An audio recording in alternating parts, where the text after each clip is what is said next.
Welcome back to the OPL where we are 1-1. Sin versus Avant. AV able to hit back in game 2 and take us to this third game. However, guys, before we get into it, just want to remind you of our social media contest that is going on right now.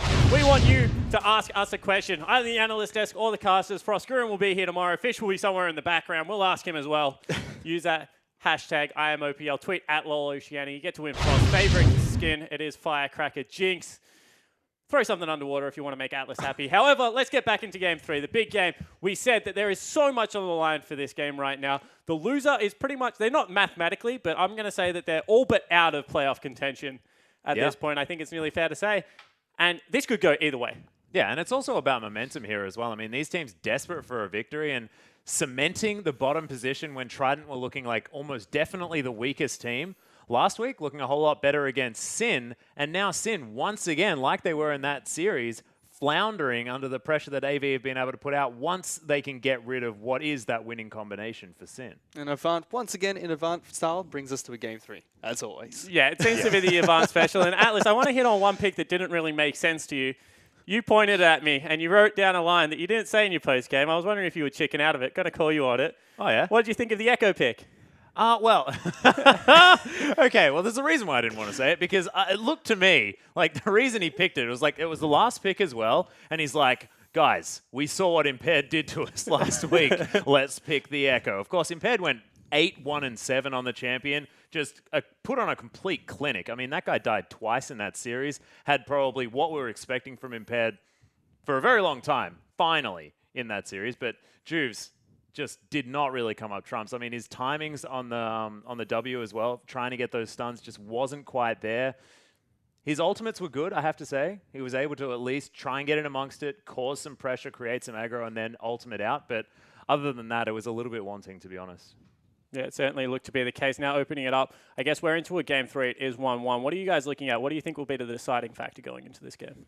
I think the deciding factor will be champion select, basically, because in the first game we saw how without any bans, Avant just got dominated in champion select. They got outpicked, and the team composition for Sin just came online. Whereas game 2, they drafted fantastically, had great bans as well that targeted out all the key components of Sin's previous team comp. I think it's going to come down to champion select. Whoever can draft better in this game might take it. Yeah, and I actually find it interesting here because Sin didn't really use what having red side is strong for, because they decided to pick their jungler in the last rotation. Normally that's for trying to get Rymeister onto a strong pick there in the mid lane, be able to create pressure because he has that positive matchup.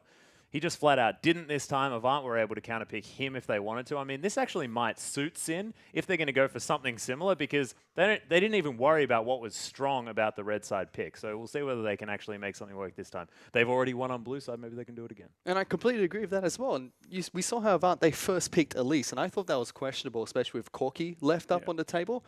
But you're right, they picked Echo as their final pick, and it just didn't make any sense, especially with how they were drafting their team comp. Yeah, it certainly I actually really like the Elise, though, to be perfectly honest, because Juves has shown that he loves to hop back to it. It's almost like pigeonholing him onto the likes of Zach, something like that, which we have actually seen him be successful on, but picks the Echo. It looked actually like Juves was shaken up in that second game. So I like that Elise first. Yeah, and you know, we spoke about top laners a lot. We said maybe both weren't really showing up. I think it's very fair to say that Malaz has finally arrived in the series.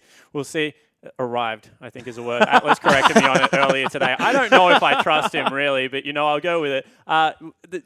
Are we waiting for Chippies to kind of catch the train now? Will he catch up in this one? Well, this is the thing, because Chippies was on a damage-dealing champion. I mean, Lissandra is capable of some amazing things. I mean, you look over at Tally, who's able to create ridiculous advantages for Legacy with the same champion, always teleporting in, creating the plays that they need. Chippies, I just want you to pick Aurelia, dude. Like, that's your champion. And I mean, like you were saying, I mean, this could be them heading straight out of playoff contention. This is time to throw a gambit. Pick your good champion, man, and just go off. Yeah, it certainly did look to be a little bit of a one-sided top lane there, especially as the game progressed. Poppy just scaled absolutely out of control. Bottom lane also seems to be an area that right now Avant is somehow, like, you know, we spoke about everything that Avant's been through. Destiny is their support. He's playing mid lane. A Blind Turkey was very publicly said that he wants to go to an analyst position. Now he's playing as their support. Like, this is a bottom lane that should be unorganized, Atlas, but somehow is coming out ahead with a, like, second week AD carry as well. Yeah, the thing that I want to point out, though, is the fact that Blind Turkey is a fantastic support player. Oh, he's And great. He's not being necessarily replaced for that. It's because his ability to analyze and we've actually had a look at some of his stat sheet. That guy is incredibly diligent on making sure that he gets as many stats that he possibly can. So Blind Turkey, fantastic play down there, but Stark seems to have just erupted out of solo queue. And a lot of these solo queue AD carries have a very sort of solo-minded approach to League of Legends. But Stark seems to be fitting in with AV really nicely. Like the cullings are on point. He's able to play around team fights really nicely. And the best thing I like about Stark as well is that he synergizes really well with both Blind Turkey and Destiny. So when they put Blind Turkey in the bottom lane, he plays really well with him. And then they swap it up with Destiny in the bottom lane. He's still playing really well. Yeah, certainly does appear to be a versatile AD carry. Guys, just want to let you know that we are about 4 minutes out of Champion Select. Sin, we're late to it, and we'll be Dr. Ban. So I want to open that up to the analyst desk. Now it's actually Sin losing the ban. Does that change anything on their side of the draft? Does this actually help them out because OP has to go on red side because that is where Avant will be drafting from? What are your thoughts? Yeah, well, that actually, I think that you're exactly right. I think it actually does help Sin just a little bit here because, I mean, not being able to ban against Avant have shown that they're very, very adaptive. I mean, you look down the list and the champion pools look massive. Something that we haven't spoken about is that Destiny was playing a mid laner last game when he was playing the Corki the game before, had shown us Lulu before that. And I mean, they're sort of like transitions from support positions from AD carries, but he's shown that he can play the Victor.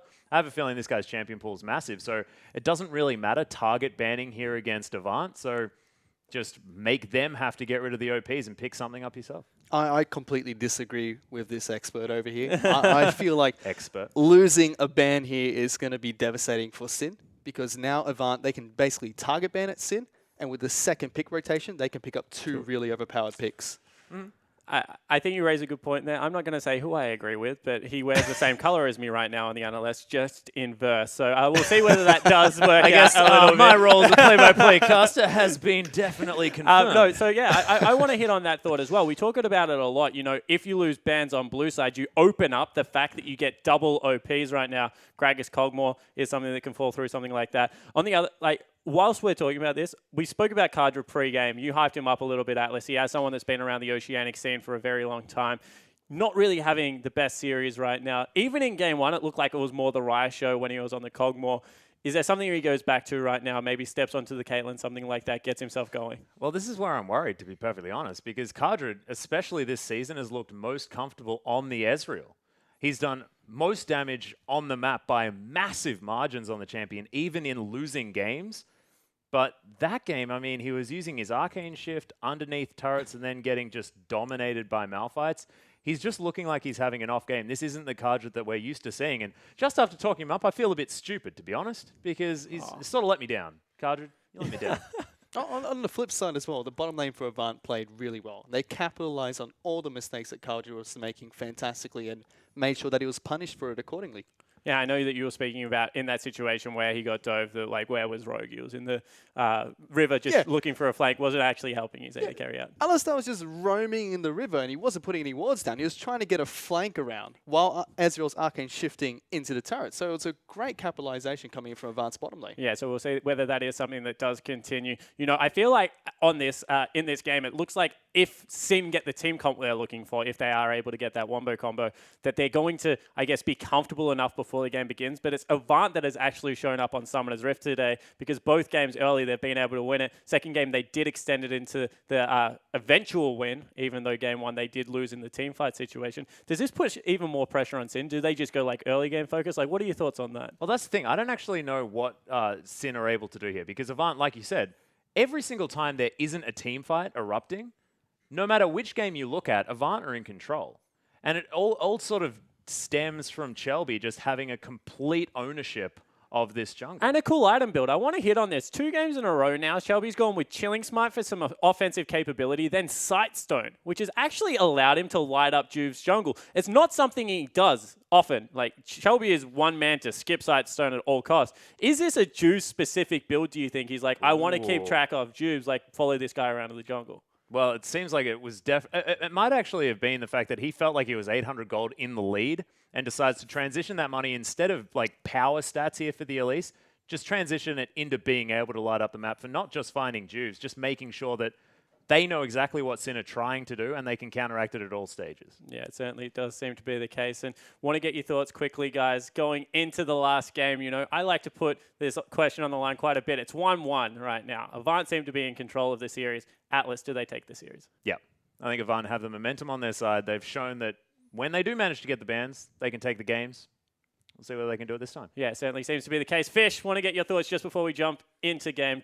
Are you in agreement with Atlas? I completely agree. I think Avant can take this game, especially with the one ban going away from Sin. I think they're definitely going to take it, especially if they draft well. Oh, there we go, guys. It's going to come down the draft and a little bit of on-field performance. However, we are finally ready to get into Game 3. Sin versus Avant is here. So here's Rusty and Pastry Time to take us in. Thank you, guys, as we are into our final game for the evening. Sin Avant has gone the distance.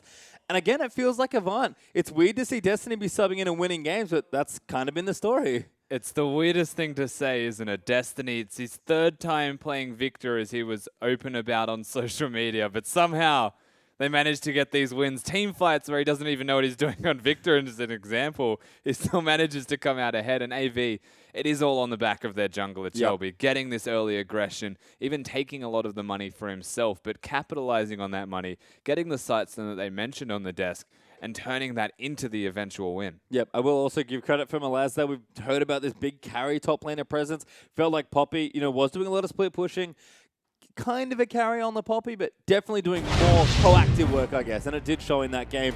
I mean, you have to make up for your weak spots somewhere. Destiny doing his job where he could in an unfamiliar situation, but the rest of his team's right behind him. But it feels like he was split pushing to a fault, though, Malaz. Yeah. I feel like he overcommitted to the one strategy. And granted, it was a strategy that worked for them and could work again in this game.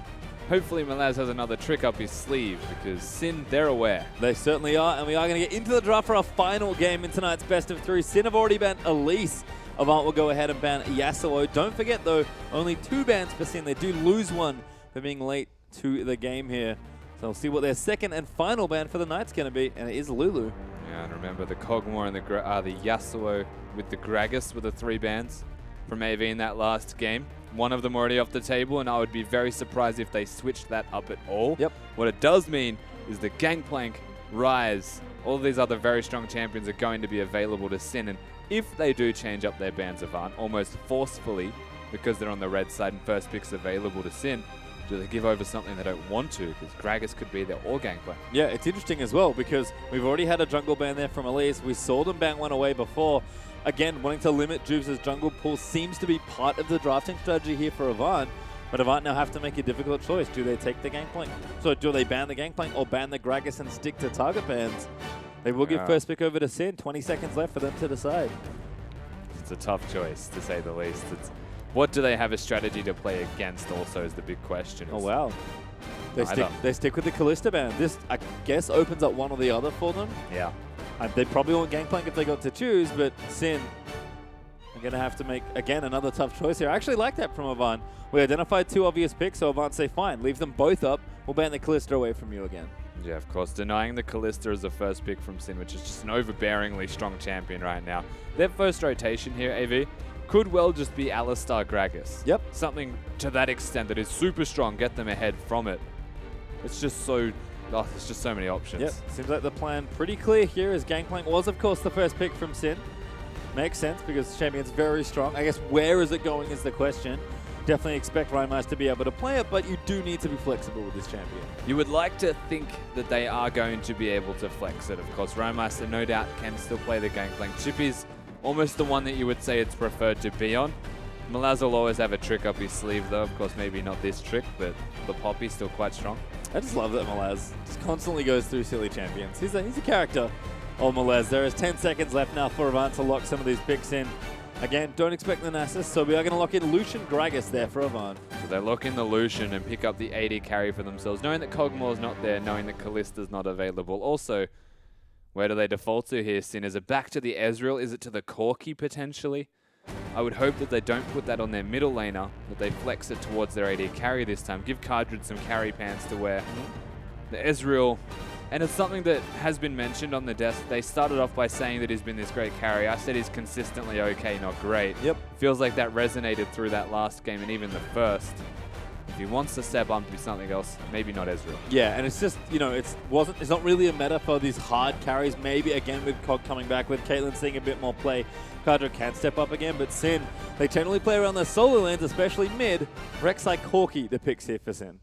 Yeah, absolutely. They pick up that potential double flex. We have no idea where the Corki or Gangplank are going just yet, but Ju's going for the Rek'Sai as the other change also. And I do like this. Didn't go towards the Elise or anything like that. They forced that ban away to make Chelby go back towards something like the Gragas, and then they match it with something that can clear reasonably quickly, can gank reasonably effectively, but also has very strong vision control. So Sin, they've drafted to deal with what AV has. Yeah, and control Chelby, which was the big force there in game number 1.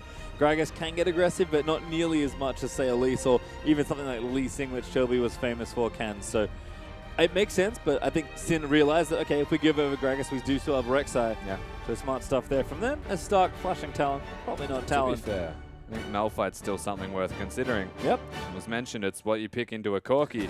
And it's a double flex. They're going to do it again. Believe it or not. Malphite Poppy for Avant one more, and yes, they did swap these around. Yeah. I like it. It's different. It's great. Did you know what? It worked. It did work. And you have to question if their initial strategy was to have the Malphite top lane put the Poppy support. It makes a lot more sense. Maybe it wasn't their initial strategy. Maybe they actually wanted the Malphite to be a support because it's into something like a Corki. The strategy is just to kill Rhymeister. Yep. No better champions to do it. Yep, exactly. Lock him down with the Poppy. Make sure he goes down with the Malphite ulti. Just so much fun as we watch Sin take their last few picks here. Yeah, wow. Rhymeister picks up the Diana as well. Something that it's complicated. Rhymeister thinks that Diana is a very strong champion. Doesn't go for anything like the Zed or something to that extent. So be interesting to see how he does perform. Split pushing is something you have to note here, though, for Sin's mid laner. With the Gangplank entirely capable of controlling 1-3-1s. Yep. And I like this a lot. Actually, give Rhymeister more of an enabler. We do have Diana and Thresh going to be the final picks here for Sin. We've heard about Rhymeister. He always has a few champions. Feels like in the back pocket, ahead of the curve perhaps. Diana, he's a great Diana player. He almost pulled a game out on it in his first time he played it this season.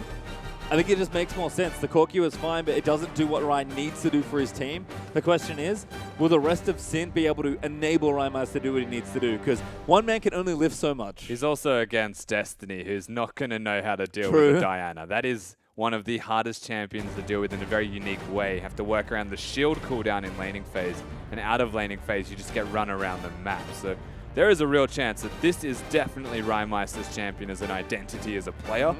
Personified in a Diana champion. Well, Lux is the last pick there, so can maybe keep some control of the lane, but tricky if you ever get jumped on by Diana. We'll see if Juice can get aggressive here as well. Once again, it feels like the formula is there for Sin this game. Yeah. The pieces seem a little bit more straightforward. The right people have the right champions, and I guess for me, the questions are, how much work can Rai get done on Diana?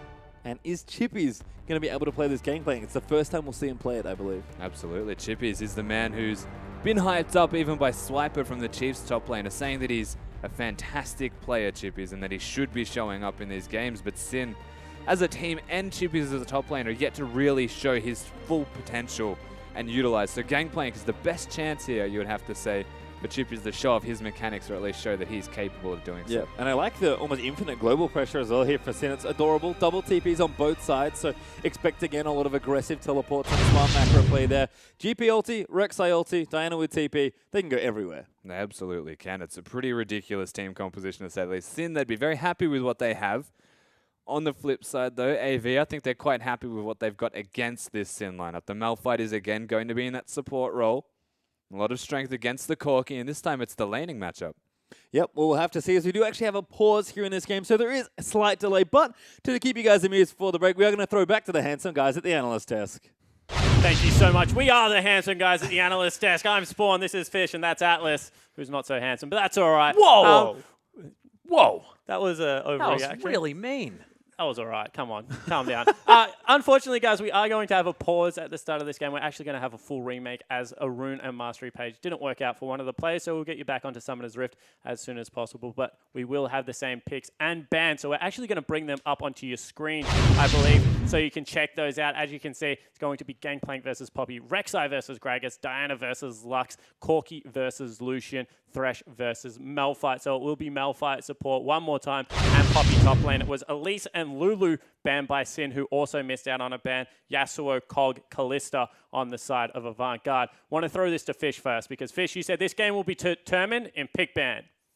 Pick ban is done. Tell me who is going to win the game. Pick ban is done. I still think Avant are going to win the game. I think they dropped the ball with the Lucian pickup in their second rotation instead of Corki, but I still think they have a really solid draft phase. And I really think that Sin Gaming are relying on Rhinemaster trying to win mid. You got to back yourself in. You said pick ban will decide the game. There's no think. That we'll win. Be confident, Fish. Go Okay, after your dreams. Avant-Garde will win because of their picks and bans. Please someone record that so I can get it back if Sin do win this game. Atlas, throwing it over you. Who do you think came out ahead in this? Sin, are you kidding? That draft is ridiculous. They've got Diana in the mid lane. I mean, they're going all the way back to comfort here on everyone. Cardred, Corki, almost synonymous when he was playing for Legacy. Of course, has been a Corki player for a very long time. Rogue has been incredibly outspoken on the fact that Thresh is his favorite champion. Like that bottom lane, if there's comfort, that is it. Short range AD carry and Lucian, phosphorus bombs, going to be landing left, right, and center. We'll see whether they can make that one work, of course, when they go in Summoner's Rift. Feels good. Diana in the hands of Rhinemaster, that was the best that they've looked in weeks when he played that champion. Didn't win the game, but he won. I mean, as a solo player. And then you've got Gangplank in the top lane. This is going to be the biggest test for Chippies. But, look, Gangplank, if he just sits back, shoots stuff with his gun, things should be okay. And if nothing else, the confidence out of Riot Allison was very handsome. So, won my vote back there, buddy. So, after this, so how do we think it's going to break down? Are we going to see standard lanes? I guess what I'm asking is, is this a 1v1, just go at it again, as we've seen every single game so far? Or do you think it's time for some strategy to enter Summoner's Rift, try and swap it up here a little bit? I definitely think it's time for some strategy here on Summoner's Rift, but unfortunately, I don't see how Sin are going to try and work this one out. I feel like they want to go for a lane swap to try and get the one-on-one between Rhinemaster in the mid lane, so we can try and get that solo kill onto Lux, but then they've got a Gangplank up in the top lane who you really wouldn't want to be putting into that 1v2 bot lane. Well, maybe a 4v0 type situation may actually help out the Gangplank here, try and get him through sort of that early phase, because Poppy into Gangplank just does not feel like a great idea to me. Let me tell you, it's a rough matchup there for the Gangplank, so we'll see whether he is able to negotiate that early game. The interesting thing to me is the fact that on red side, it was Avant that banned the Cogmore. Is this something that might come back a little bit later to bite them? Because that is a power pick. We said you can get it on second rotation. Or is it too strong? Would Sin have taken it first time around? I think Sin would have definitely first picked the Cogmore. They did it in the first game, even though Avant had no bans, and they got a really good team comp around it, despite Avant having no bans as well. And I think they couldn't risk doing that again in Game 3. And I think it's also showing that Avant not comfortable with playing the Gangplank here as well, because, of course, it was sort of banned away from them, which I actually feel like they're getting a get-out-of-jail-free card here, because they've got Destiny sort of stepping in the mid lane, and they've got Malaz sort of who wants to play tanks, get him on the Poppy, the Malphite, and the Tahm Kench there in the top lane, and he's happy. Hasn't shown us that he can play this Gangplank, so Avant seemed to have got a little bit lucky in the first couple of drafts with the Gangplank bans coming through both times, even on the blue side. And so, yeah, you're exactly right. I mean, they had to ban the Cogmore just because just didn't want to have to deal with it. Like, they just couldn't do it. So they had to get rid of it because that was going to be the first pick. But I find it a little bit interesting when I look down the line. I mean, Gangplank is a little bit more versatile, has that global ultimate. If you're going to run something that is a Malphite, Poppy, Lux, Gragas combo, I almost feel like giving over an immobile AD carry is a good thing. Now they've given Corki over, a little bit more mobility, is going to be very hard to stack one resistance against.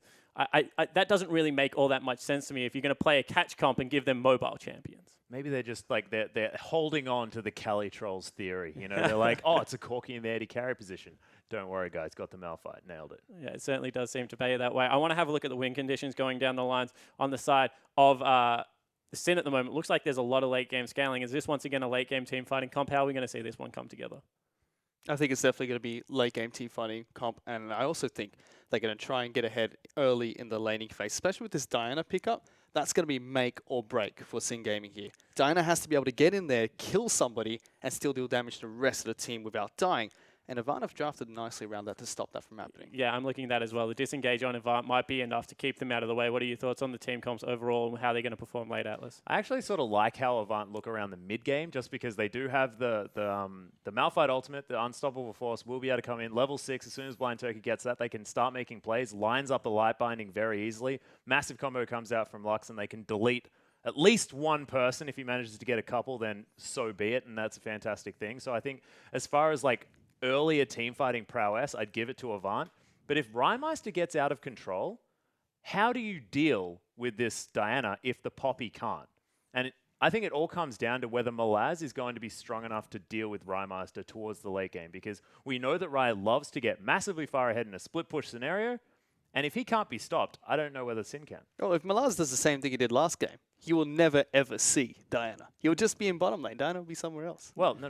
But the thing is, right, This time Rye Rymeister can follow could him. be in the bottom lane. Yeah, that's what I was looking at. It seems like Sin kind of have these two win conditions. Do we have a big wombo combo team fight, or can Rye split push? This time around, it doesn't look like it has a wombo, but it does definitely have the split push feel. They have a lot of things that can help him out. I mean, they have the Rek'Sai, they have the Gangplank ultimate. Looks like he is going to spend a lot of his time in the side lanes. Yeah, and I actually also think that Gangplank is a fantastic pickup, at least for disengaging from potential engagements in the mid lane as well. Sin is set up quite nicely here for the split push. Of course, Gangplank, fantastic in a team fight as well. Cannon Barrage, pretty good ability just in general. But being able to use it to get out of the way of any engagement from Avant, because they do want a wombo on top of you with all of that AoE, it's brilliant and just gives Rymeister all of that room and that time. So if they can actually set that up, Sin looking very, very good. It's why I tipped them after the draft. Yeah, it certainly does look to be that way. Just want to remind you guys that due to Rune Mastery page not working out, we are remaking the game. We'll get you on there as soon as possible. Thank you so much for staying with us. I have one question, though, still. Okay. Because Gragas, the power pick, is now in the hands of Chelby. One player that we've been speaking about this entire series has been that man coming out of Avant's jungle. If this guy can command the same amount of pressure around the map, I still think that Avant, just based on that just strategic play, will be able to get the better of it. On the other side, Juves, now on a Rek'Sai, and that's a champion that it's pretty difficult to get wrong. You know, you knock people up and kill them. It's okay. You can use a flash beforehand if you want to. Like, not too hard. I feel almost as if Juves has to play the way Chelby did in Game 1, where he was controlling the map really well as a Rek'Sai. I think he has to do that to Chelby in this game in order for Sin to take control of the match. He has to be able to control the map, get early ganks off, help Rymeister out in the mid lane, and make sure he dominates with that controlled jungler and not allow Chelby to snowball ahead like he did on Elise, which I thought was a brilliant ban coming out from Sin. Yeah, it certainly seems to be that way, and I want to see whether Juves actually mirrors Chelby's build, goes towards the side stone, because it seems like the early pickup of that item does allow Chelby to control at least the mid lane pressure, and you kind of know that's where Juves is going to be at least. You know that he's kind of going to shadow underneath Rymeister, no matter where he is on the map, help his mid laner out a lot, and they're playing into Avant's hands, you feel. Yeah, and the thing that I actually quite like about this as well is because the onus is now on Chelby to actually gank the lane.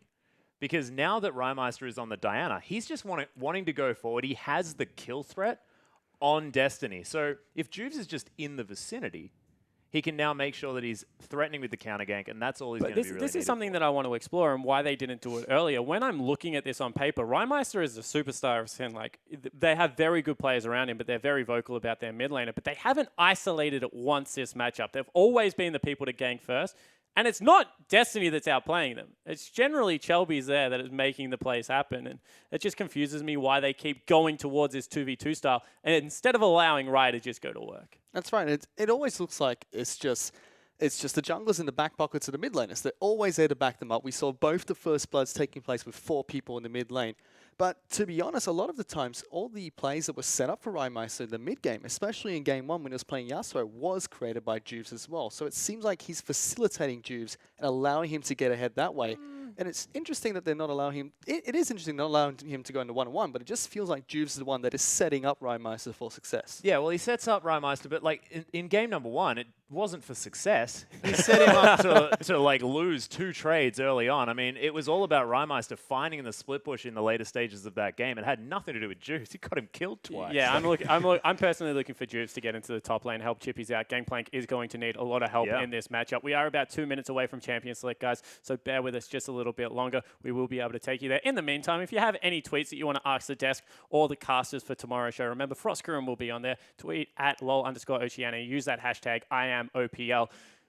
Will Chippies get any attention? You know, I said it beforehand. It seems that they are very happy. One area of the map, I want them to isolate mid. They seem to want to play 2v2. Top lane, I want someone to get up there, impact the map. It seems that it's just a 1v1 slugfest. Yeah, and if Chelby actually knows that this is going to be a focus as well, and if it is going to be actually standard lanes, that's what the real question is here, because we know that the Poppy Gangplank matchup not great for the old Gangplank, who's going to want to like try and stand back and not actually go anywhere near Malaz, who's just going to be able to run all over the top of it. We'll see whether it is going to be Juve's heading up there and whether Shelby just goes, well, that's where he's going to be. I'm just going to head up there and get my counter gank going on and just dominate it that way, because it has seemed to be that Shelby gets ahead after a counter gank at X minutes in the game, and that's how Avant create an early lead. That's been sort of like their path to success so far, apart from in the first game where they didn't quite win. I agree with Atlas as well, whereby I feel like they have to help Chippies out as well, especially because of how last game went for Malaz. When he got ahead and he was just split pushing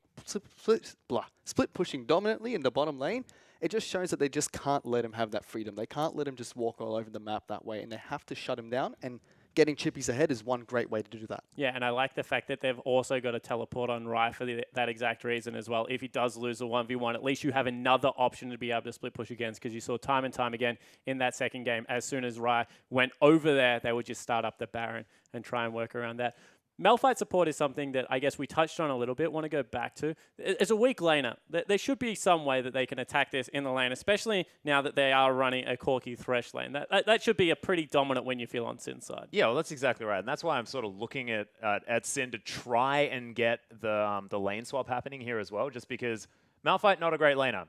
Gangplank doesn't really want to go up against Poppy, so Sin, just lane swap, guys. Yeah, it certainly looks to be the case. However, guys, unfortunately, we are going to have a 3.5-minute break. Don't go anywhere, because afterwards, hopefully, we get into game number 3 between Sin and Avant.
to the OPL, guys, where we are 1-1 in Sin versus Avantgarde. I'm Spawn. This is Fish. This is a very handsome Max Atlas Anderson. Oh, sitting you down the redeemed bottom of yourself, the desk. Spawn. Oh. We're here to bring you game number 3 between Avant and Sin, but before we jump into it, just want to show you the standings because I think that a lot of what is stake is actually here because Avant is currently sitting bottom, Sin are 6, they're 1-3. Whoever does lose this game will be outright last and nearly out of contention for playoffs. Not mathematically, but they would need the absolute dream run home. And we got to throw the pressure back onto back onto Sin. Avant was a team that was newly formed. You know, they wanted good things out of this organization, but it was always going to be tough.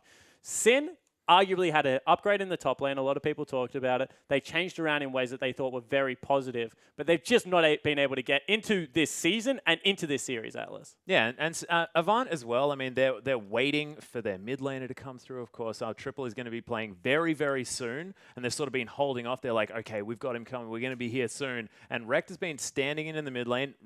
Of course, Destiny as well. I mean, whoever seems to be able to just stand in the mid lane for Avant. The rest of the squad are definitely doing well, though, around the map. And having Destiny as sort of this mid laner able to take control is definitely good for the team. Sin, just makes me sad because I was so ready to hop on the hype train. The Sin hype train, I was ready, but just never left. Sin were hyped up as a top 4 team, and they had a decent performance in week 2 against China. They played really well in that split and showed promising results as well. But it was just downhill from there, whereas Avant, they picked up a fantastic win against Hellions. They've picked up a game against Chiefs. They picked up another game against Hellions in the rematch as well. And it just looked promising with every single week. And it looks like that's just going to continue. Yeah, it looks that maybe Avant are the team that still have something left with their mid laner coming across. We do, however, just want to remind you of the lineups before we get back into the game. In the top lane, it will be the Gangplank versus Poppy, will be Rek'Sai versus Gragas, Diana versus Lux, Corki versus Lucian, and the Thresh versus Malphite. Yes, that is correct. That is the second time that Blind Turkey has picked up Malphite. Will be Elise and Lulu banned for Sin Gaming. Yasuo, Kog, and Kalista banned on the side of Avant. After game 1, you can't really blame them for the Yasuo ban. No, the Yasuo ban always has. In fact, after they see Rymeister on the opposing side, ban Yasuo. Just do it. Don't let that guy get that champion. We've all seen from game 1 exactly what happens. Just don't deal with it because that guy's very, very proficient on the champion. It looks like he's happy to go 1v4. He, in fact, did in a team fight in game number 1. So it seems like it doesn't even matter. He'll just pick it if he can. So, look, get it off the board. Don't let him play it. But another thing, I just want to go back to how important this game is because whoever wins this game immediately moves up to 5th position.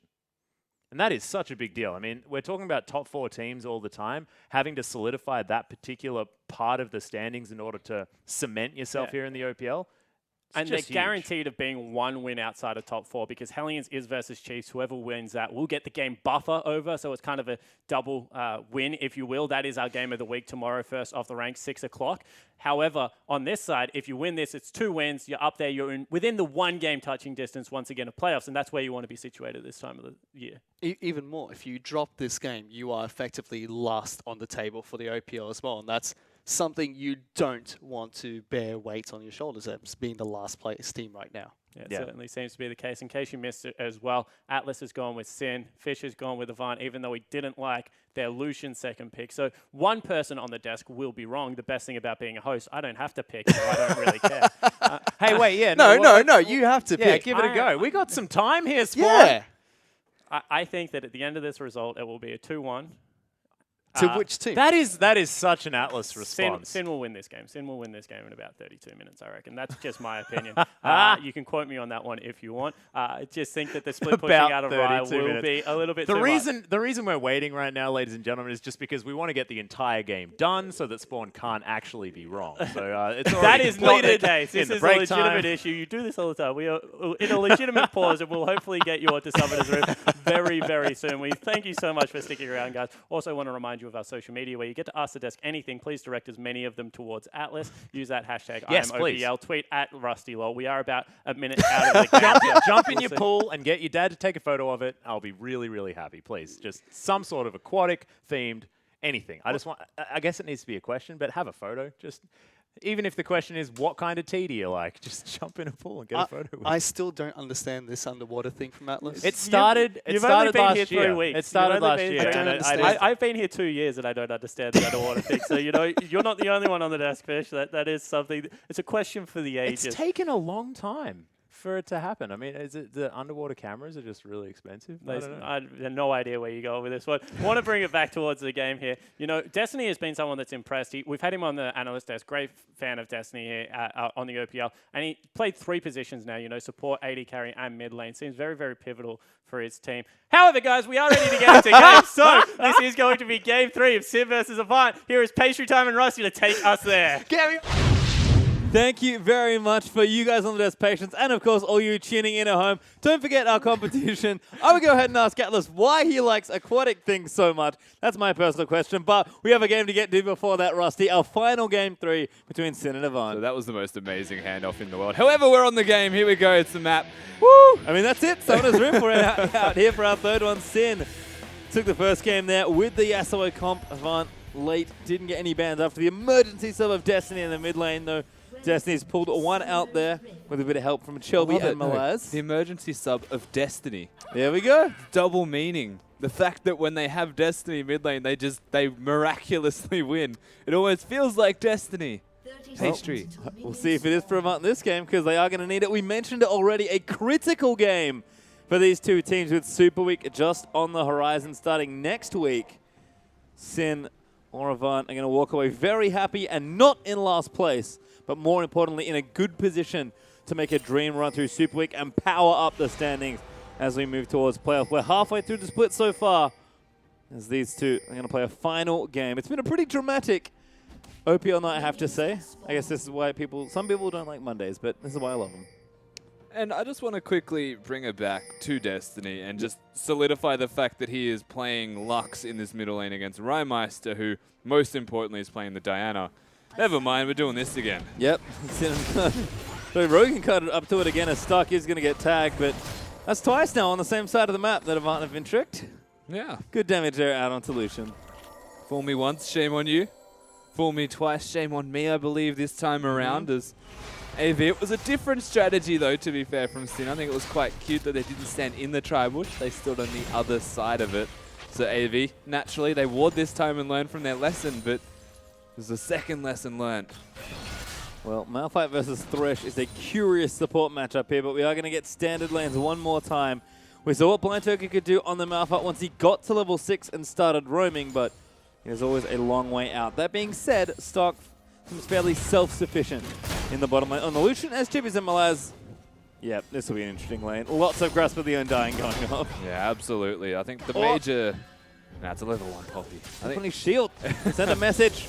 the major bonus point, though, in this top lane is that Chippies has the ranged Q as Turkey's losing some health. Yep, good trade again, but Malphite's going to try and make it work. Flay back there as Stark, able to get nice damage down, but Blind Turkey definitely at the wrong end of that trade. Definitely did. Blind Turkey is the player on this bottom lane with potions, though, so he'll be perfectly fine. The major concern quite obviously lies with Stark and the fact that he doesn't have a potion to speak of. It comes down to how they utilize their relic shield stacks as well. They can keep themselves healthy, and it's one of the most underrated things, but staying full health wins games as Juves is in. Yeah, it's actually down Turkey. bottom side. Turkey's a good gank here. Knockup's going to land in, and that will be first blood. It goes to Rogue. Naturally, the Thresh picks it up as, okay, there's Whoa! the flip side. Somehow, Rymeister goes down, even with the flash used. Chelby, no surprises, he's focusing the Destiny lane. But that's effective. And I'm so surprised that Juice went bottom lane. It was a good gank from the Gragas. From Rek'Sai. He picked the right lane. Rye's going to teleport back to mid, though. Should be okay here. Well, let's watch this one. Yeah, so he comes from the top side and the binding connects. Very easy stuff. Flash not going to be enough to save him. Not a chance in the world as red buff and the auto attacks from a ranged Lux. Kind of a big deal. Yep, and no summoners used from Destiny. All summoners burnt now for Rymeister and just a flash for Shelby in the mid lane. So Rymeister potentially vulnerable early on here in the lane. We'll see if Juves maybe equalizes that lane, because we definitely expected it from Shelby. I'm somewhat surprised to not see Juves there early on. And it's quaint how that works as well. Dying this early and having a teleport advantage. Goes mid, clears a full wave, and then comes back with some potions. And will actually be fine, Rymeister. The question was always going to be, can Chelby come back mid? Well, it depends on how Rymeister respects his lane opponent now. It may only be Destiny. It may only be a control mage that you want to win your lane against. But sooner or later, it comes back to bite you, and that lack of respect essentially shows. That was some tight mechanics from Malaz in top lane, though. Ordered the barrel with the bullet in the air from Parla, and now just walks forward. Slaps it with the buckler. Chippy's not having a fun time here. Malaz certainly demonstrating that he knows his way around these two champions. Chippy should be just queuing Malaz. Don't waste the keg fighting. There's no point dancing around them. Just place one keg back near you, and then use that as your escape route if need be. I'm a bit confused. The overzealous attempt to out-trade Malaz. The danger of cool things. Yeah, well, it is. I can set up all these sweet shiny. kegs. It is shiny, but maybe not effective as Chippy's It keeps happening. He's gifting him extra gold It's needlessly as well. It's 10 every time. Chippy's Polo's a minion. Malaz got an early lead by the looks of things here, despite the CS being even. Destiny, though, another great binding. Just starts landing in. Even the caster minion's helping out. Yeah, reasonably comfortable here in this middle lane, Destiny. Surprisingly so almost, as the closer they get to 6, the happier Destiny will in fact be. And went for the aggressive build as well of the Fiendish Codex. Rymeister is kind of just stuck answering, as these two are about to say hello. Nice slow there from Shelby, though. Speed Tribe does not belong to him. Jude's going to look for it, finds the knock up there. Body slam cancelled. But Rymeister actually just can't join in. That's the big problem there. Jude, Oh, good hook. Great hook there under Stark. The damage is down from the Foss Bomb. That's going to force Lucian out of the way. Rogue wants to all in. He does have Ignite, but I don't think it was available. In. And now comes Juice in for the gank. No ulti there. Good flash from Destiny. That was a good flash. It's exactly what he needed to do. And now it could come back to haunt him. Oh, he was just out of range. Rymeister had flash. I almost guarantee he was going straight in there with the ultimate, but Destiny with a good early bit of pressure from Shelby. Gets himself the first blood and keeps himself safe for now. Juves, though, starting to take Shelby's jungle. We heard it from the Deaths. They wanted to see Juves get a little feistier in Shelby's jungle. That's exactly what he's doing here. That is feisty. The fact that they met each other 1v1 in the river and the body slam was cancelled is a major deal, because you realize you've out-traded him. His half health might go to his immediate jungle area, goes to the other side of the map after ganking mid. It's just straight rotations. It's clinical. It's almost predictable, but it's effective. Very effective, certainly, as Shelby going to shove the mid wave in. Destiny was forced back by the looks of things. Does have himself a null magic mantle. So returns to lane now. And Rymeister up with a blasting one. So it could be Rod of Ages Diana first. Is going to go for the aggressive AP option first. But Rymeister now level 6 can start gaining some traction here. Flux eats a Q. Watch the health bar drop. It could be, or it could be an Abyssal Scepter as well here for Rymeister if you're looking at not losing your laning phase. Rod of Ages, good for a bit of sustain, but Abyssal Scepter gives you kill threat as well. Well, I have to think that Rymeister does like his kill threat, so Yeah. would make sense on Diana, of course, being a very odd melee AP assassin. Cardred and Rogue, though, having a field day here in bottom lane. Still ahead in CS as the wave crashes in. Hook lands again onto Turkey. It's just as easy for Rogue.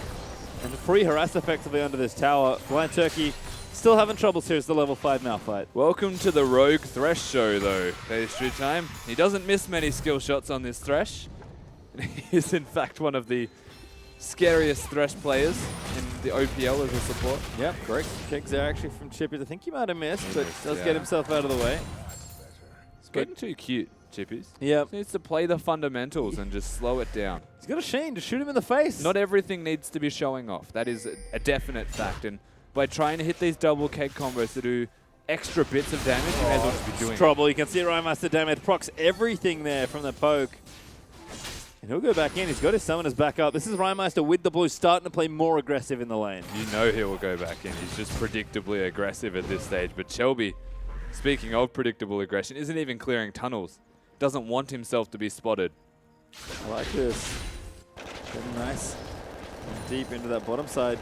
Very cleverly went over the wall. How far is Turkey from 6? That's what I have to question. Good question. I think he's a little He's while got to off be the- just near 6. Well, Shelby waited for too long. Yeah, he might have. Lantern's going to give him out. Shelby, yeah, just has to body slam out. Turkey, no ulti there. A good opportunity, but couldn't quite capitalize there, could have won. There it is, yeah. So the idea was there. He was not far away from it. That was easy to assume based off the way Shelby was sitting there.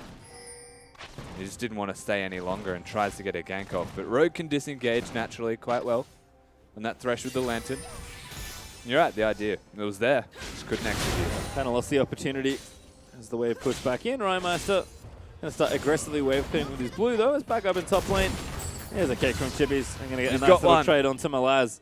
That's the damage the Gangplank can do. Even going to fire another bullet into the back of the brain.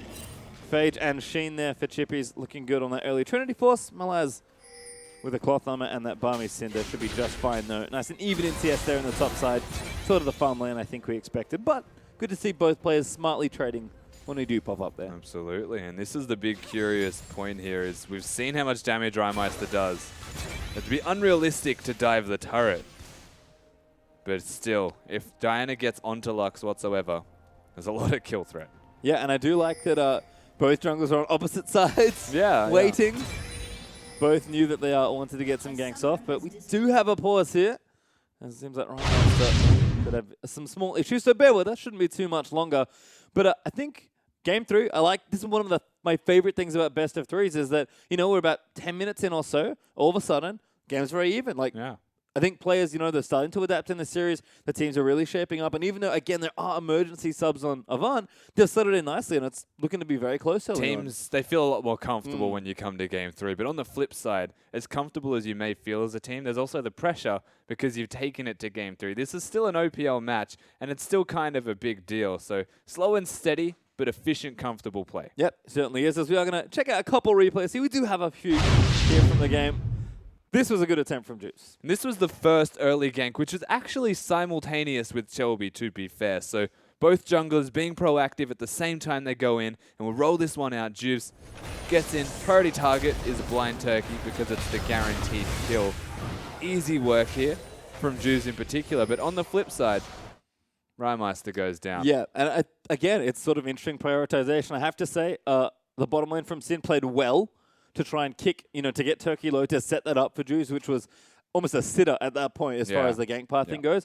But Shelby, he knows exactly what the plan is. Destiny is, the weak link on the team. He's the substitute mid laner who's normally the support player, formerly their AD in the same season.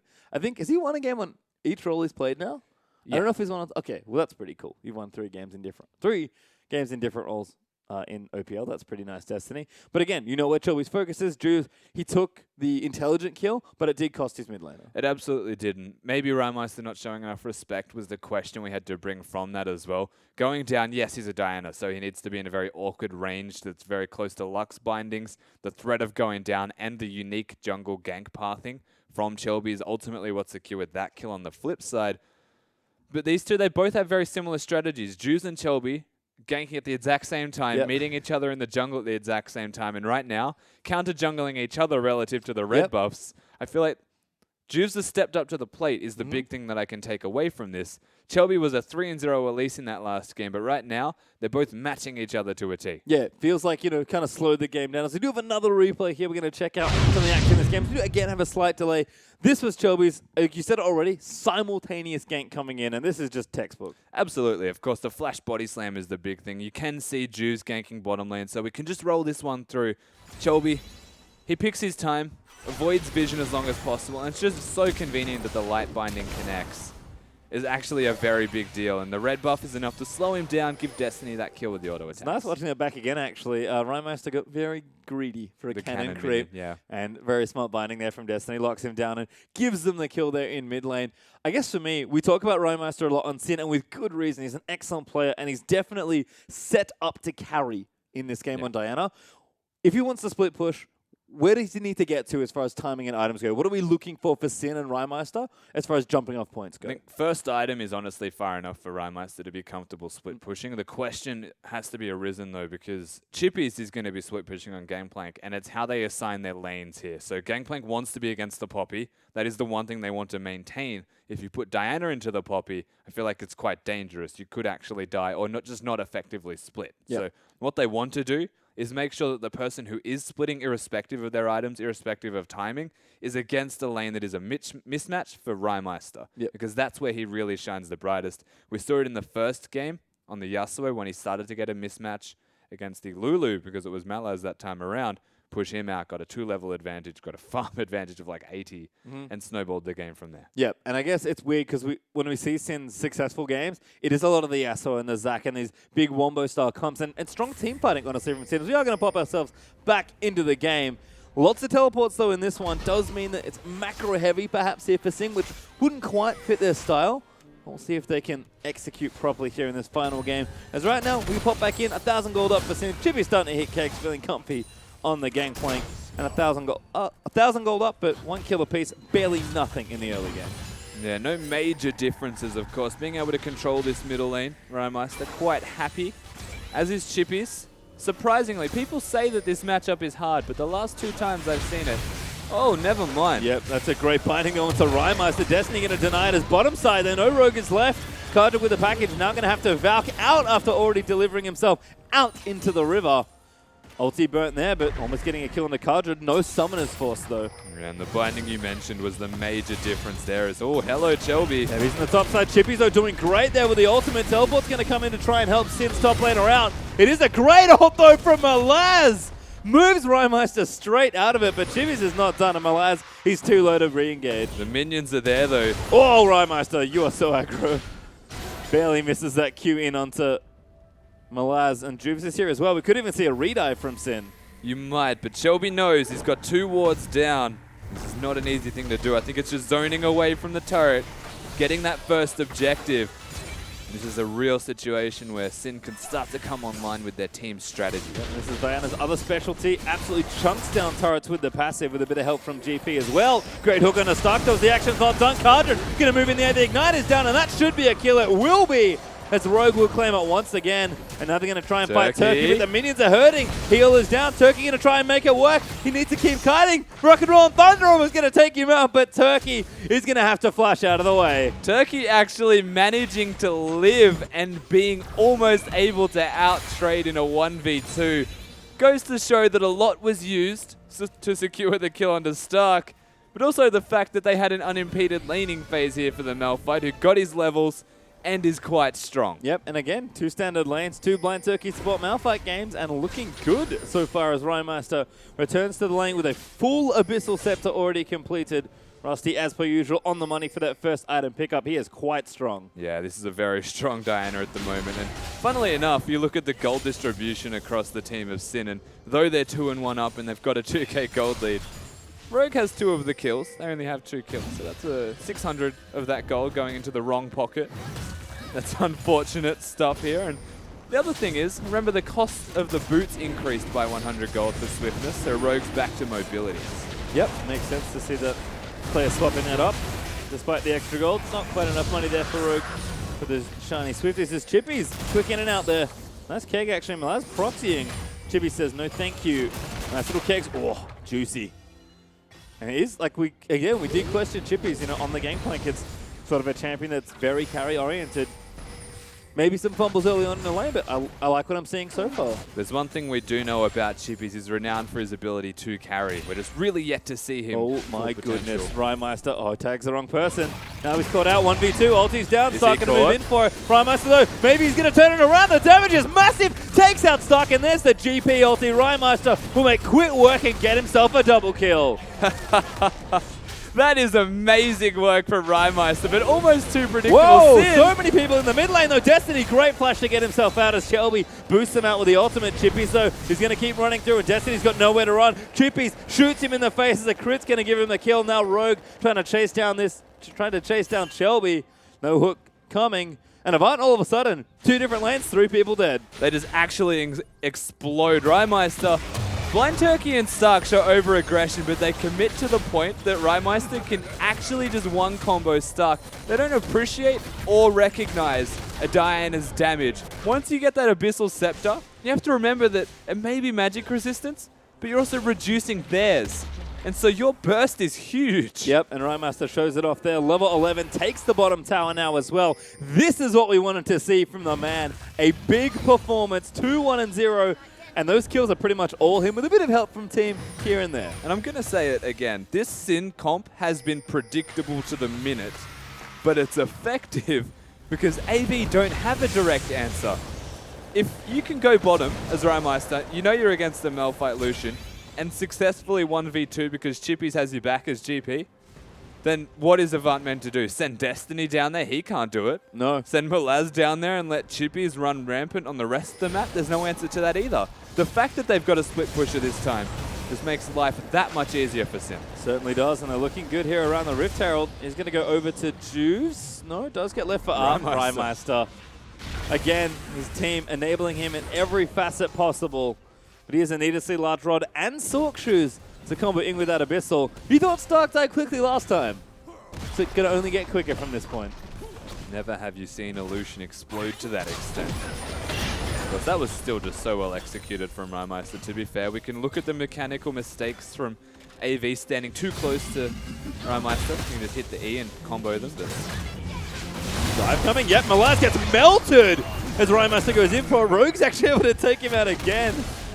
Juve's there for the assist, but not needed. I think so. that must have been a hook Yeah, he from has Rogue Ignite, that so took it him must have down. been. Wow. And now Sinner just ravaging through turrets. Rift Herald Rymeister. Melting turrets with a bit of help, and Avant need to come and protect this. Diana is just such a strong champion if you pick control mages into it. I feel like Sin, they've well and truly recognized the weakness of this AV lineup. And that is that they have a sub-mid. Yeah, I mean, Rymeister needs to play a dominant champion. Definitely good hit. Great ulti, though, from Destiny. Finds 4, I believe, with the final spark, but rank 1 ulti, not enough for a kill. Absolutely not enough. Is an item away, and that is another difference between these team compositions. Diana spikes at 1, Destiny wants 2. And Rymeister going all-out aggression here in this game, blasting 1. So Death Cap on the way instead of Zhonya's. Rymeister has 1 mode and 1 mode only. It's good to see him back. We saw the Diana game where he didn't do so well. It's a very different game here from the kid, and you can see why. Sinner up so much gold already, almost 6,000, 17 minutes Thanks, Cardred. Can we Earth's broken. if you need to chill out, this Rufflecopter's having a laugh. Rufflecopter? Earthful I guess. That'll have to be it. He's got the special delivery lined up, though. I just honestly just feel like the Observer was doing that to spite us once we already mentioned it. It's like, you deal with this now. Well, Rymeister still causing trouble. 4 towers already for Sin. Maybe going to make it 5 here. Rymeister will make short work. Oh my god. Stark got tagged. He would. Absolutely. Rymeister is monstrous right now. The Death Cap sums it up perfectly. You're right. Just aggression. Well, fight time here, but Sinner quite far ahead. Special delivery out of the way, though, for Cardred. Chippy's maybe caught. Ulti there from Shelby. Chippy's going to flash for the damage boost, but does have to burn the summoner. Yeah. Cardred's Manatee is still broken. We could get maintenance to that Manatee, please. Rymeister going mid now, though. Sin are going to start a 4-1 here. Yeah, so Sin there in complete control. Rymeister, as long as he's the one splitting, they can utilize Chippies. Doesn't necessarily have to split himself. They don't need to 1-3-1. And no one can deal with the Diana, besides maybe the entirety of Avant. Let's see. Oh, good hook going to Malaz. They're going to try and take him out. Plays almost into the edge of the box, but Blind Turkey going to ulti and find 2. Ulti out there from GP is going to get Malaz low. The rockets are there from Cardred, but it's not quite enough for the damage. Good body slam out from Shelby. The Rymeister still causing trouble. Avant lost a little too much there. Amazingly, a misplay from Juves unintentionally knocks the person being flayed up, in this case Malaz, stops him from the box. Kega right onto Shelby. He's got a flash out now as well. And this very odd poke comp in the 4 is helping Sin, as that Manatee needs to calm down. Damn it! Thank you. Oh. And now we Can get a you feel moment yourself of peace. think? We get a moment of peace. No! Well, as broken as the Manatee might be, still just fine here as far as the strategy goes from Sin. They've got a massive lead here in this particular game. 6k up now, and Rymeister, every time he whacks a turret with the passive, it's like Lich Bane proc just going off. Yeah, well, that's the scariest thing, is if he really wanted to commit to split pushing, could afford to go for a Lich Bane, but doesn't need to because he has the passive, so can go combat items instead. The Abyssal Scepter, the Zhonya's Hourglass, hell, Rylo's Crystal Scepter if he really wanted to go deep and chase someone, such as a Poppy who runs fast. Why not, you know? And Chippy's here to defend mid. Ulti not ready. They're already though. Collect a nice bit. Don't worry, the gun is Of gold. activated, so you can give it. That's true. Carter does get red buff though. Gatling gun going to help take that one out. And the double TPs are up. Thankfully, zooming in doesn't make the sound loud. Yeah, I know. I'm just really happy we don't have like the Jace cam from last week yet. Talkie cam. Just sound only. Oh boy. Don't give them ideas. Oh no. They're sitting going to line up this dragon. Do have one already. Going to just take this one out here pretty comfortably. Carter with double buffs actually as Rhymeister off to get his own blue. So a nice buff steal there from Sin. Dragon number 2, easy as you like. You thought Rhymeister was doing damage to turrets earlier. It's only going to get a bit better with the upgraded Dragon 2 buff. Yeah, absolutely is, of course. Giving you a flat amount of damage now in patch 6.3, opposed to 15%, so works a lot better with AP champions, tank champions, things that don't necessarily do damage to the turrets earlier. Of course, AP scales, so Rhymeister's just going to be chunking to even greater extents. And at this point, Avant can't even get in their jungle. It's being covered completely. Rhymeister, I think, is bouncing 2 different waves by himself. This is exactly what Sin do, though. We saw it in the first game when he was Yasuo. Always bouncing 2 waves. Has the teleport if it comes down to it. But what he's doing by bouncing these 2 waves is baiting one of them to come close. Almost there for Chippies. Tried to go for the sick mechanics. Couldn't quite make the connection. Went full city rail there on those kegs. Chippies would want 13 as well, quite desperately. Is continuing to group with the team. He's 1 level off his happy place. Yep. Extra kegs. Oh, No, you can't 2 kegs. hook. Doesn't land. Avant continuing to wave clear where they can, but Lux actually surprisingly poor at wave clear. Lux is an ultimate reliant wave Yeah. clear tool, and having a look at Destiny's item build as well, he's not going to have the maximum amount of cooldown reduction. Of course, had to go Boots of Lucidity. I don't blame him, trying to get as much as he efficiently can afford to do. Now Rhymeister back in that top lane. I love a couple things here. That pink ward in the brush, that's perfect, because he can just sit there and try and look for another 1v2. And I actually like the stinger he's got there as well. He knows he needs to duel people. Yeah. So before finishing the death cap, he's going to get a bit more efficiency. We'll just complete the Oh, wow. Nashes too. Actually goes straight for Nashes. So this is effectively a blasting on and a needlessly large worth of bonus gold that he's accrued. Yeah, it basically is. And I mean, it's funny, he's gone for the Nashes too. We said Lich Bane earlier. He doesn't need that either because No, he gets yep. the bonus damage. He's effectively got himself a Lich Bane, so he's got the attack speed to proc the passive more often. And it's not only really good for 1v1 dueling, it takes down turrets much more effectively. And that is a split push Diana build that we are looking at, who has this second capability of team fighting. Just has to be a little bit more careful. Yep, not nearly as straightforward as the Yasuo perhaps, but with the teleport, a few more options here for Rai. As Jelby is going to get spotted again. Jubes is continuing his quest to fight the Gragas at every opportunity. Does take the Lantern out though, but Sin, you see all the wards that they've managed to get deep into the enemy jungle. It's just constant control across every single lane. Yeah. And it all starts with this Diana, who's almost level 16, just dinged 15. As Jubes again in onto Jelby. Hook will go wide from Rogue this time, but Avant stuck clearing waves and defending wards. It is massively on the control front. Destiny ideally should have been Victor again, I will say, just because the wave clear is more reliable. You don't have to use the ultimate to do so. Lux is a longer range, higher burst champion. Harder to execute on though, believe it or not anyway. Lux is harder to execute on. Mana usage, cooldown usage is much more important, and as someone that doesn't play mid, you start to struggle because of it. Yep, damage here onto Shelby as well. Carter able to follow in. Shelby far too squishy. Does get out with a bit of help, but Carter goes in and Rhymeister jumps in and almost kills Stark on the way through. Rhymeister is ridiculous. Blind Turkey has to go here to defend, or they are in trouble. Yeah, Sin's diving. Malazzo on the side looking for a flank, but he does get 2 with the ulti. Don't think he can stop Rhymeister, so he's going to dive in on top of him, but that could be a mistake. Gets knocked up there by the Rek'Sai. Rai really wants to kill Blind Turkey. Massive ulti in Rhymeister. Does have to get out with the Lantern. June's pretty tanky on the front side. And things were good there for Avant, but they're just too far behind. Even the top lane pushing for Sin. The fact that Rhymeister is able to control so many lanes at once and still get effective team fights off for the rest of Sin is just speaking wonders for this team. We said Sin is a Rhymeister focused team. They're vocal about that fact. Well, that's exactly why, because you get him going on Assassins and he runs away with this game. Shelby, he's caught out from the vision, but watch this burst. That was a teleport, flash, just press all of your buttons right there from Rhymeister, of course, in an order. Yep. But he presses them well enough to almost take out Stark. And Malaz It's good ults, but it's not going to be enough. Yeah, again, just too far behind from Avant. Almost 10,000 gold down as the mid inhibitor did, of course, go down with Sin's little scuffle. Infinity Edge dump for Chippies. Cardwood has a couple of different items, but doesn't really matter. Just kind of needs the one he's got now in that Trinity Force. And Rhymeister almost up to that death cap. Still full pushing bottom side. 6 turrets down. Could be 7 nice and soon. And Rhymeister inching closer to level 16. I don't know if Miles is safe here. He default to no, but he also doesn't have enough vision here, Rhymeister, to do anything. He's making the assumption. Oh my God. Yeah. That turret got swallowed. Which doesn't make sense flavor-wise. That's okay. Shelby, doesn't need a hook this time, but damage again still there. Flash play. Knock up there from Drew's going to try and finish it off, but a little sloppy there from Sin, I will say.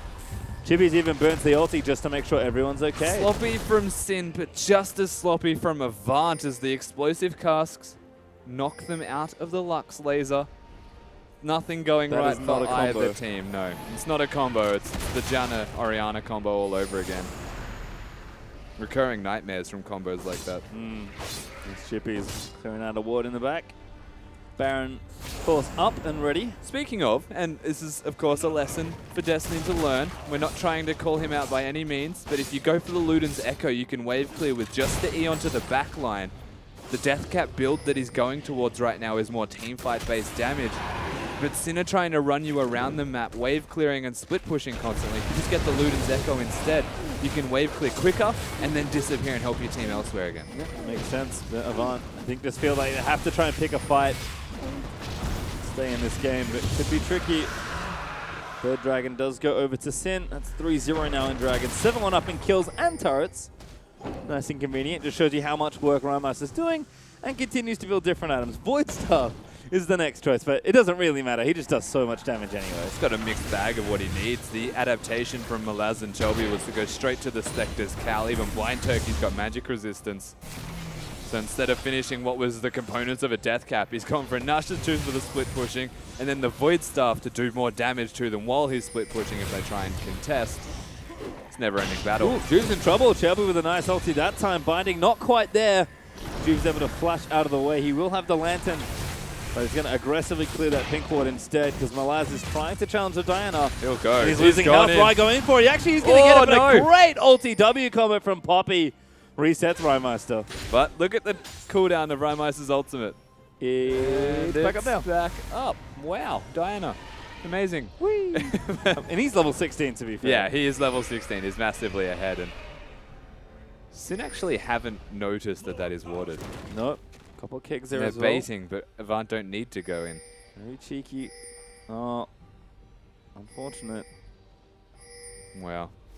And this is a prolonged bait too. Well, I'm just waiting for Rhymeister. Could, of course, just start the Baron. Not have enough vision, though. You can see the toggle there. Can't see the rest of Avant. Ah, there we go. Juice finds it. Uh-oh. Oh, no. That's awkward. Oh, no. Oh my God. That's so awkward. Oh. That's not good. That is... Can't you just... Oh, whatever. No. Can you A-move in there? No, that's... Well, we do have a pause. That was kind of a fun moment to rest things on there. Perhaps Juice was making sure that, hey, can I still right-click? I'm having trouble. That was a fun interaction, but... There has been a long-standing bug. I think Yeah. recent bug about Yeah. that, so potentially could be that. Of course, we'll find out sooner We rather will, than later. which is fine. But for now, we are going to hang out for a little bit. It is a pause, of course. Don't forget. I'm not sure how too long it is, unfortunately, this time, but shouldn't be too long, fingers crossed. But can say that, you know, we had a pause just before the game. Had a good chat about what was going on there. Now, late into this one with Sin having a massive lead. Diana, man. Rhymeister's back. Honestly, you could sum this game up in one word. Diana. Rhymeister's been a monster, and it is. It's the style. It's the fact that he's Assassins. Now he's a control mage in game 2, loses back to the Assassin, and he's in form again. Yep, looking good there. We do have a few more minutes to delay, but to help us get through that in very comfortable fashion, let's go back to the wonderful people, the sickest hair game in the Southern Hemisphere. It's back to the analyst desk. Thank you so much, Pastry Time. You are getting very creative with your tosses today. I appreciate them, as does Atlas. There's one thing you do have really on point, Atlas. It is your hair. You're going a little bit too far now.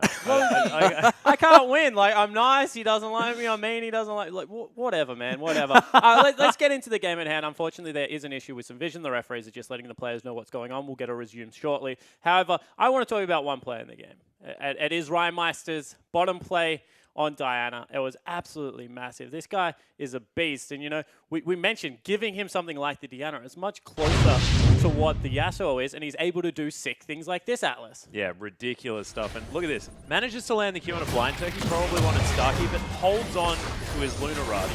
Then finds Stark with the Q, gets the double tap, and then blind turkey's like, all right, well, now I've got the cannon barrage. It's just the execution from Rymeister is so beautiful. I mean, the decision-making coming out from Avant was great there. They saw that Rymeister was all alone, punish him, and destroy him. But they weren't able to, and a huge misplay from Stark by dashing in against the Diana, who's just going to kill you anyway. But like you said, capitalized very nicely by Rymeister, held onto his abilities, and just dominated him. It did seem like, on paper, it seemed like a little bit of a stylistic mismatch. I mean, 500 range versus 125 range. I know what I would rather have in that situation, but Blind Turkey, the ultimate equalizer, Stark, the ultimate equalizer, just dashes into Rymeister, you know, gives him the equal footing in the team fight. And then Gangplank intervened, Atlas. Yeah, no, Gangplank intervened, and I mean, that just gave it over to Rymeister. But what Stark was trying to do there was hide behind the big burly rock. I mean, it's like, oh, well, it's now a cover trick. You can't click on my pixels no more. But what that has hiding. led to is this massive lead, and this is what I want to go to. You know, we mentioned the fact that Sin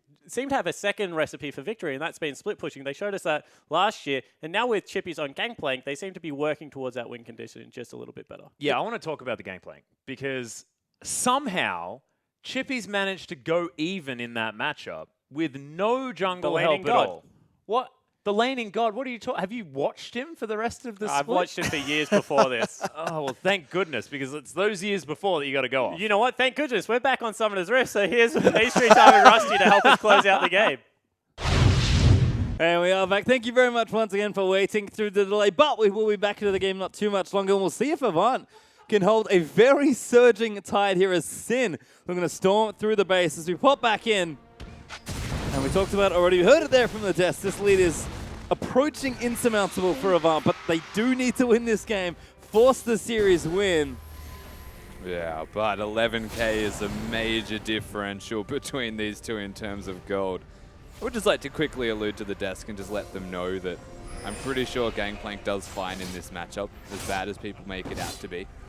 The Q harass is ridiculous. Oh, Chibi's done just fine here. Certainly, he's got his key items all done. Essence Reaver on the way. Most importantly, doing enough with the barrels to make sure AV can't step anywhere Sin don't want them to. Oh, nice little smite there from Juves. He's looking for the ward though. It's not that way. Let's see the other way. Oh, there's one there. There's just wards everywhere. There is. There's actually one in the back of Mirror Pit, but instead, double pinks down. Going to make sure they can clear it all out. And Rymeister still wreaking havoc in the bottom lane. Zhonya's will be the next pickup, by the way, which I do quite like. Should have that up relatively soon. Better late than never with that Zhonya's pickup, of course. Means he can dive on this Poppy and use the Zhonya's on the ultimate if it comes down to it.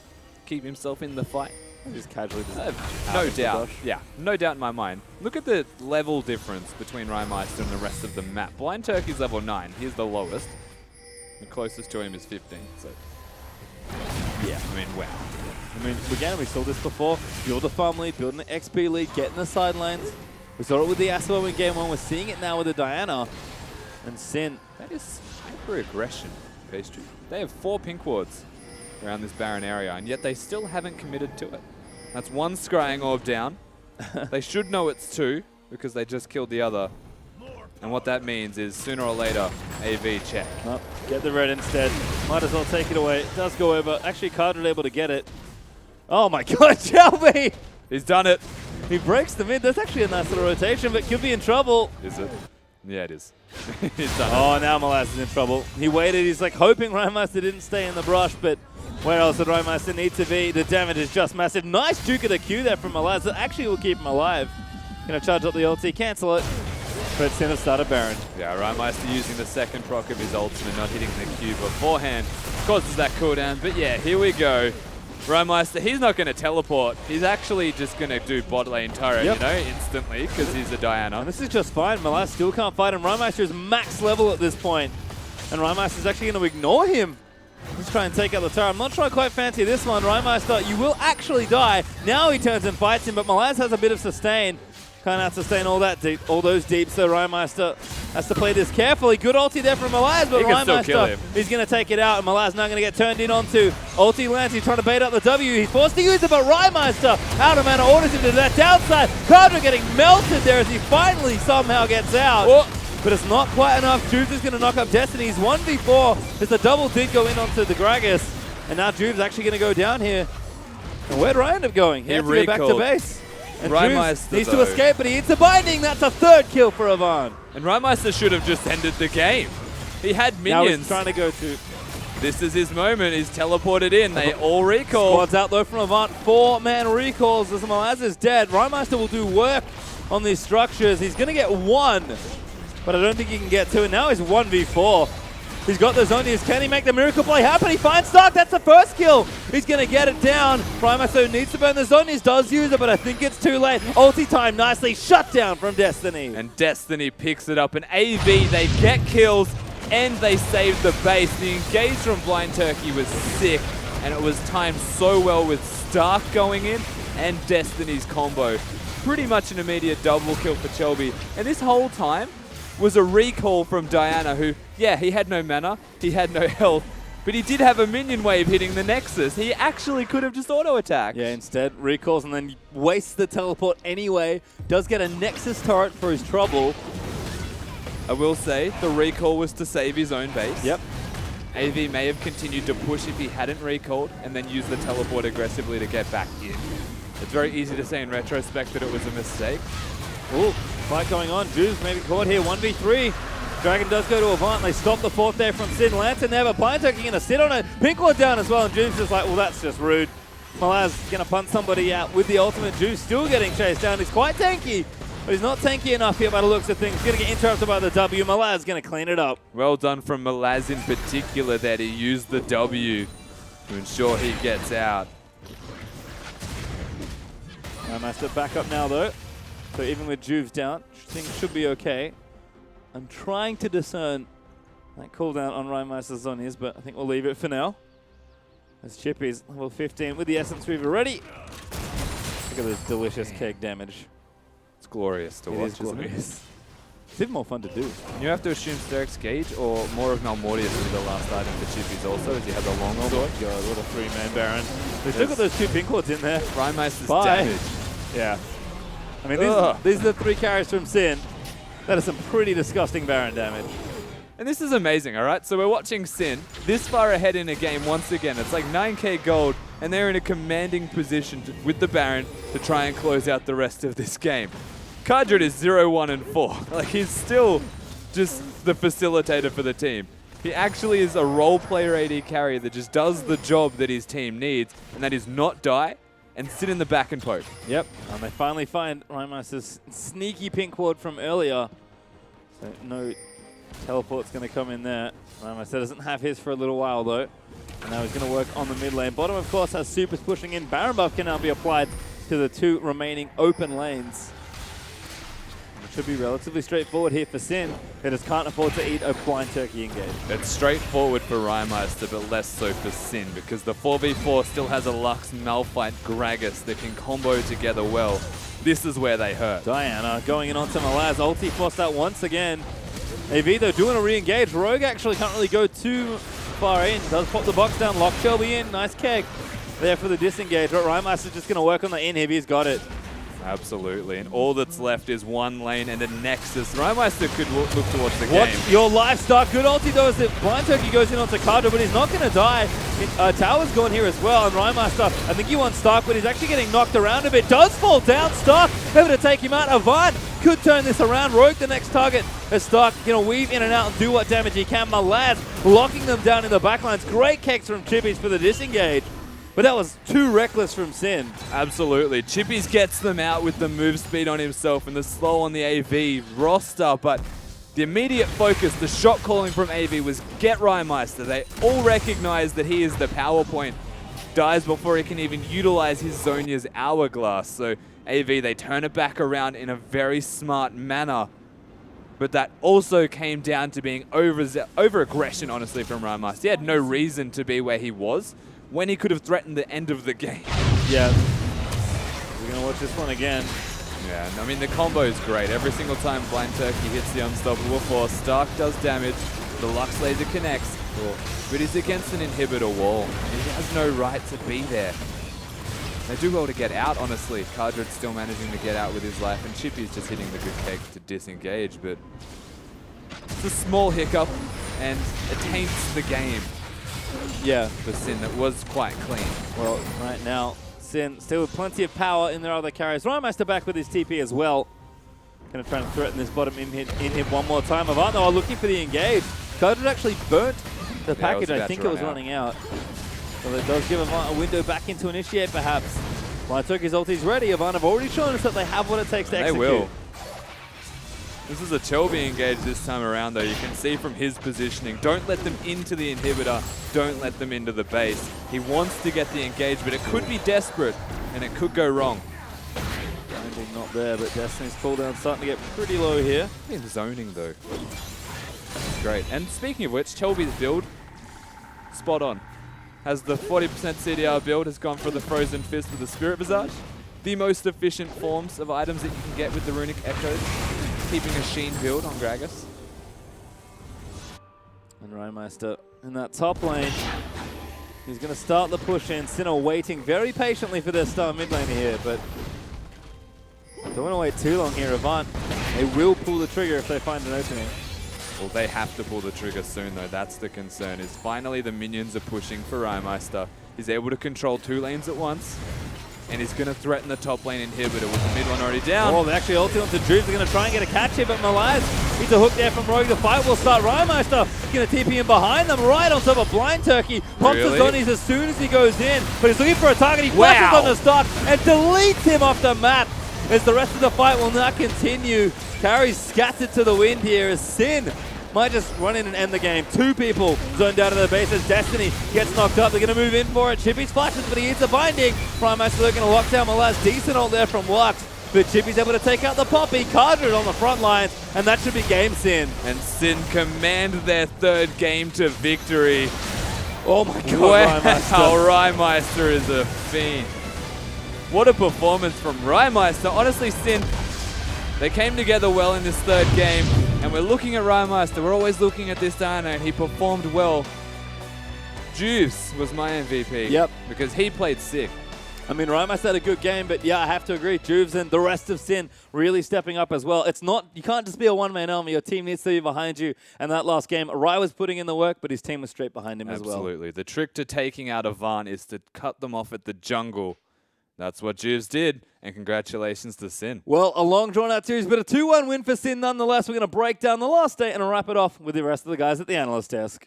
Thank you so much, Pastry Time. I'm joined at the desk by the guy that got it right and the guy that didn't get it right. Of course, talking about Atlas and Fish. In respect, Fish, how are you feeling after what was a heartbreaking loss? Feeling good. Feeling all right, actually.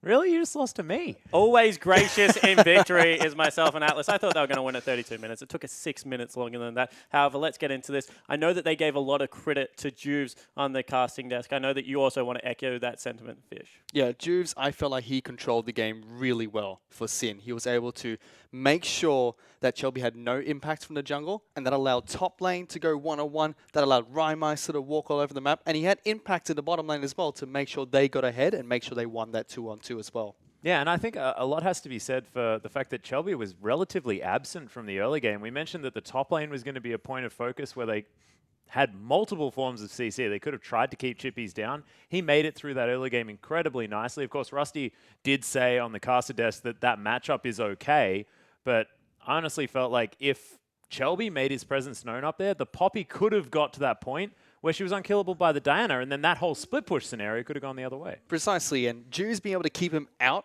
of the top lane helped out so much for Chippies. Yeah, and let's talk about the man who did impact the top lane, because it wasn't either of the junglers. It was Rymeister. Top lane? You mean you guys can all of you the guys lanes. can talk about who your MVP is all you want. That man deserves it on that side of the reef. Went absolutely berserk Atlas, and someone that we've been wanting to step up on one of his picks, and he's done very well. Yeah, and once again in this series, I mean, the Yasuo, we saw the fact that he was able to solo carry games. I feel like it's, once again, the Rymeister show, this time doing it a different way. Of course, we were asking if Sin can't build this wombo combo type team comp, what can they do? Looks like split pushing on a Diana and destroying entire bases solo is what Rymeister can bring to the table. Yeah, it certainly does. And with that, guys, it will be Sin that take the 2-1 against Avantgarde. As we have a look at the rest of the games coming up in the weeks ahead, it will be Legacy versus Infernum tomorrow night, Game 2 for the OPL Legend match. Whilst on Wednesday night, it will be Trident versus Direwolves to see whether Direwolves can pick himself up another win. However, tomorrow at 6 p.m. Australian Daylight Saving Time, it is a big one. Hellions versus Chiefs to see who will maintain that third place spot. Will it be the Chiefs getting another buffer and moving themselves further up the ladder, or the Hellion get very close to clinching what should be a fourth place spot for them? As I said, that is at 6 o'clock tomorrow night. However, that is all we have time for tonight. Thank you so much for sticking around with us. On behalf of myself, the Desk Fish, Atlas, our production crew, Rusty, and Pastry Time, enjoy your night, and we'll see you tomorrow.